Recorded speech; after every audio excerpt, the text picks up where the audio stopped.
Bonjour et bienvenue dans ce nouvel Astro Recap, le format qui résume les actualités spatiales des 2 dernières semaines. Ici, on vous résume les actualités des agences, entreprises, décideurs, qui chaque jour contribuent à l'avancement de la conquête spatiale et de l'humanité. Alors vous êtes prêts? C'est parti.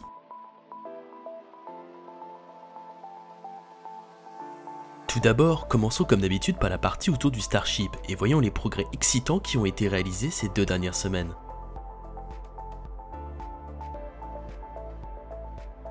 Pour débuter ces actualités, dans le High Bay, le Noscone de S-26 a été empilé sur sa section de charge utile. Cependant, cette dernière n'a pas de porte Starlink.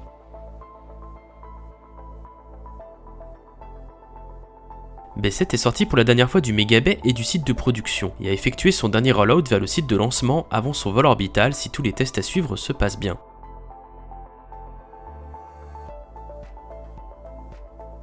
Quelques jours plus tard, les équipes de SpaceX ont effectué le levage de B7 sur la table de lancement orbital.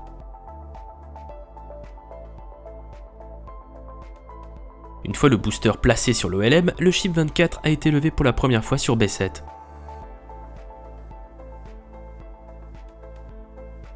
Les équipes ont ensuite effectué des tests avec le QD-Arm qui relie S24 avec la tour orbitale.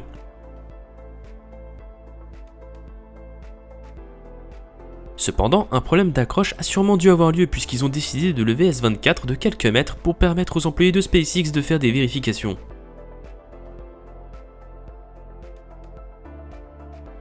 La section du haut de B9 a reçu les grid fins de B8, ce qui signifie que B8 n'effectuera pas de vol.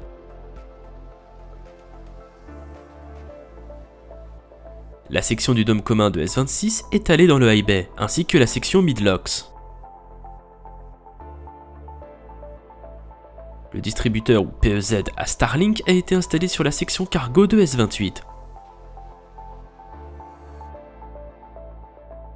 Maintenant, sur le site de lancement à Cap Canaveral, le nouveau système de déluge d'eau du pad orbital du Starship a été installé autour des pieds de l'OLM.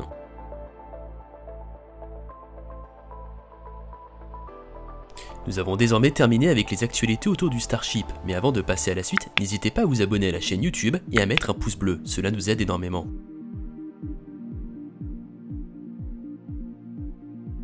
Toujours du côté de SpaceX, le 5 octobre, la mission Crew 5 a décollé. La Falcon 9 a placé en orbite la capsule Crew Dragon Endurance avec 4 astronautes, la commandante Nicole Hanapuman, le pilote Josh Cassada, tous 2 américains, et les 2 spécialistes de mission Koichi Wakata de l'agence spatiale japonaise et la cosmonaute russe Anna Kikina. Comme vous le savez déjà, la NASA et Roscosmos ont signé un accord d'échange de sièges, permettant également à l'américain Frank Rubio de voler sur Soyuz en septembre. La Crew Dragon s'est amarrée le lendemain sur le module Harmony de l'ISS. Suite à cette nouvelle arrivée d'équipage, la mission Crew 4 est rentrée sur Terre, en se désamarrant le 14 octobre avant de revenir se poser dans l'océan Atlantique plus tard dans la soirée. Samantha Cristoforetti a donc donné le commandement de la station à Sergei Prokopiev. Elle ne sera donc restée commandante que 2 semaines.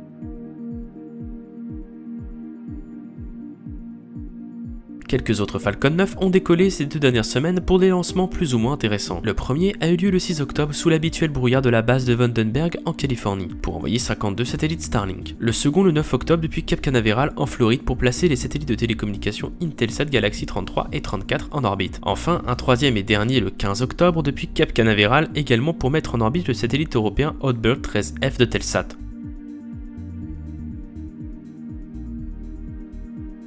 Le 4 octobre, une Atlas 5 en configuration 531 a décollé elle aussi depuis Cap Canaveral pour envoyer les 2 satellites de télécommunications SES-20 et 21 en orbite géostationnaire. SES est une société luxembourgeoise, mais les satellites ont été construits par Northrop Grumman et Boeing.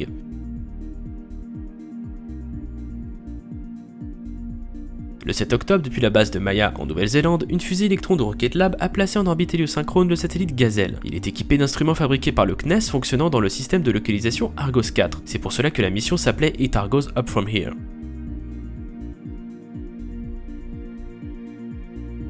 Le même jour, une Longue March 11 fusée dérivée d'un missile a décollé depuis une plateforme en mer Jaune. Elle a placé en orbite basse 2 satellites de navigation Centi-Space à peu près 600 km d'altitude.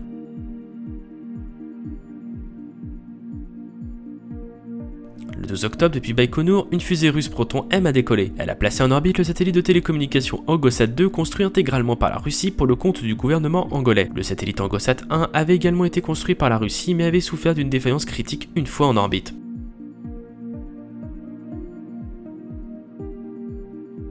3 jours avant, une longue marche 2D a placé en orbite l'héliosynchrone ASO-S. Il s'agit d'un observatoire solaire chinois en développement depuis 5 ans qui sera chargé d'étudier les éjections de masse coronale et les champs magnétiques du Soleil. Le lancement a été un succès. Le 10 octobre, le 5e satellite GLONASS-K, la nouvelle version de la constellation de navigation russe, a été placé en orbite par une fusée Soyouz 2-1B depuis le cosmodrome de Plesetsk. La constellation GLONASS est comme son équivalent américain le GPS militaire et gérée par les forces aérospatiales de Russie, les VKS.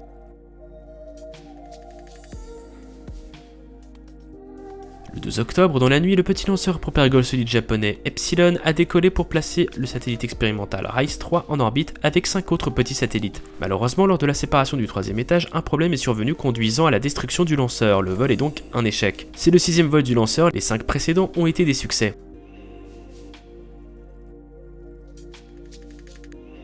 Le 13 octobre, une longue marche 2C a décollé depuis Taiyuan pour placer le satellite 5M SAR-01 qui servira pour l'observation radar de la Terre à des fins météo.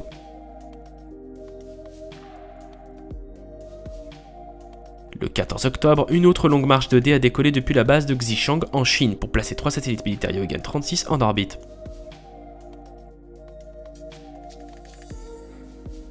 Le 15 octobre à 22 h, une fusée Angara 1.2 a lancé le satellite MK3 pour les forces aérospatiales de Russie. Il s'agirait sans doute d'un satellite militaire d'observation. La famille de lanceurs Angara est destinée à remplacer à terme Proton qui utilise des carburants toxiques.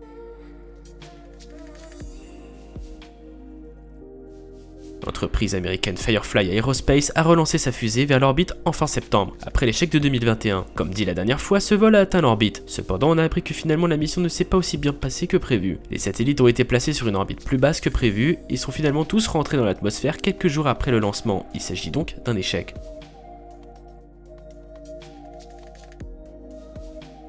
Du côté de la NASA, bonne nouvelle, elle a confirmé que la sonde spatiale DART a bien fait son travail. La sonde a en effet percuté l'astéroïde Dimorphos fin septembre dans l'objectif de tester la technique de la redirection par collision. Bonne nouvelle, la NASA a confirmé que la mission est une réussite. L'astéroïde fait désormais son orbite 32 minutes plus lentement qu'avant la collision, soit 25 fois supérieur au minimum pour que la mission soit considérée comme réussie. La Terre est donc désormais en capacité de dériver un astéroïde géocroiseur pour empêcher une collision.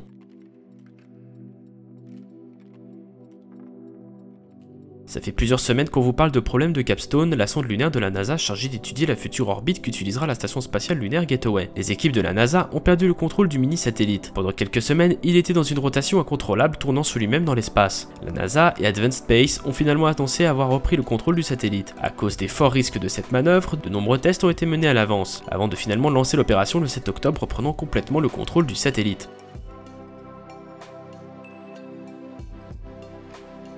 Enfin pour finir, l'agence spatiale indienne a annoncé que sa sonde orbitale martienne Mars Orbital Mission, ou MOM, a fini sa mission. Lancée en 2013 et insérée en orbite en 2014, elle a réalisé plusieurs découvertes sur l'atmosphère de Mars et sa composition. Depuis avril 2022, la sonde n'a plus donné de nouvelles, probablement par manque d'ergol. Elle n'est donc pas récupérable, ce qui n'est pas un problème puisque sa longévité de 8 ans est déjà bien plus que ce pourquoi l'ISRO l'a conçue.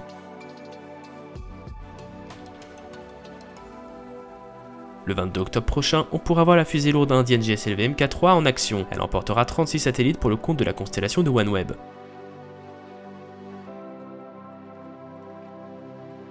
Le 26 octobre, on devrait assister depuis Baïkonour au lancement du nouveau vaisseau de ravitaillement Progress MS-21 vers l'ISS. 4 jours avant, le 22 octobre, une autre Soyouz devrait lancer 3 satellites de la constellation de communication Gonyez-M en orbite basse.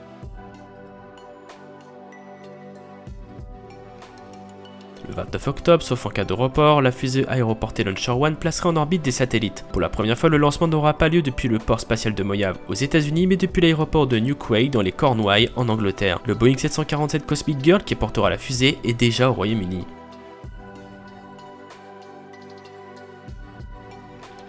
Mais avant de nous quitter, sachez que la NASA a annoncé la nouvelle date de lancement pour le SLS. Le SLS aurait dû être lancé fin septembre, mais suite à l'ouragan Ian qui a violemment frappé la Floride, la NASA a dû prendre la décision de le faire rentrer au VAB. Le décollage de la mission Artemis 1 est donc prévu pour l'instant pour le 14 novembre à partir de 6h07 du matin.